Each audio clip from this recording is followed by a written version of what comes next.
അമേരിക്കയുടെ വിമോചന ദിനം അങ്ങനെയാണ് US president Donald Trump April 2-നെ വിശേഷിപ്പിക്കുന്നത്.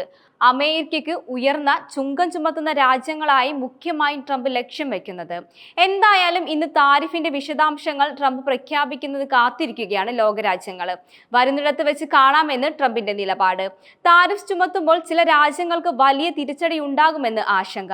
തങ്ങളുടെ ചെലവിൽ മറ്റു രാജ്യങ്ങൾ വാണിജ്യ നേട്ടം ഉണ്ടാക്കുന്ന പരിപാടി ഇനി നടപ്പില്ല എന്നാണ് ട്രംപിന്റെ കർശന നിലപാട്. അമേരിക്ക ആദ്യം എന്ന നയം പിന്തുടരുന്ന ട്രംപ് പുതിയ പകരത്തിന് പകരം തിരിവ് ചുമത്തുന്നതോടെ US-ന്റെ വ്യാപാര കമ്മി കുറയുമെന്ന് പ്രതീക്ഷിക്കുന്നത്. എന്നാൽ ഇതൊരു ഇരുതല മൂർച്ചയുള്ള വാളാണെന്നും സാമ്പത്തിക വിദഗ്ധർ പറയുന്നു. ട്രംപിന്റെ നയങ്ങൾ അമേരിക്കയുടെ സാമ്പത്തിക നിലയെയും തൊഴിലുകളെയും ബാധിച്ചേക്കും. എന്നാൽ തന്റെ നയത്തിൽ ഉറച്ചു നിന്ന് ട്രംപ് മുന്നോട്ട് പോവുകയാണ്. ഉയർന്ന ചുങ്കം ചുമത്തുകയും അമേരിക്കൻ ചുങ്കങ്ങൾക്ക് വാണിജ്യ തടസ്സങ്ങൾ സൃഷ്ടിക്കുകയും ചെയ്യുന്ന 15% വാണിജ്യ പങ്കാളികളെയാണ് US ധനകാര്യ സെക്രട്ടറി സ്കോട്ട് ബെൻസന്റ് ടോൾഡി 15 രാജ്യങ്ങൾ എന്ന് സമീപകാലത്ത് വിശേഷിപ്പിച്ചത്. ബെൻസൺ കൃത്യമായ പട്ടിക പുറത്തുവിട്ടില്ലെങ്കിലും 2024-ലെ US വാണിജ്യ വകുപ്പിന്റെ വ്യാപാര കമ്മി റിപ്പോർട്ട് പരിശോധിച്ചാൽ ചില സൂചനകൾ കിട്ടും.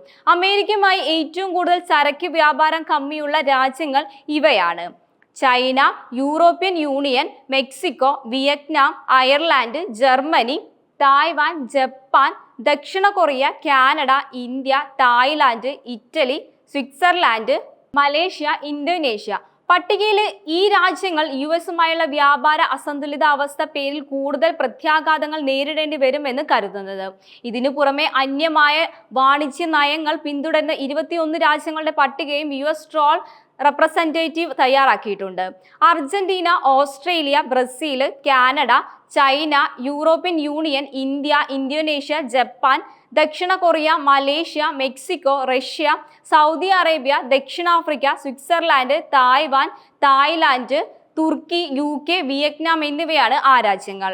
ടോട്ടൽ 15 രാജ്യങ്ങളെ ആയിരിക്കും പകരം തീരുവ ഏറ്റവും കൂടുതൽ ബാധിക്കുക എന്നും പറയപ്പെടുന്നുണ്ട്. കൂടുതൽ രാജ്യങ്ങളെ ചുങ്കം ചുമത്തൽ ബാധിക്കും എന്നാണ് ട്രംപിന്റെ ഒടുവിലത്തെ പ്രസ്താവനയിൽ നിന്നും വ്യക്തമാകുന്നത്.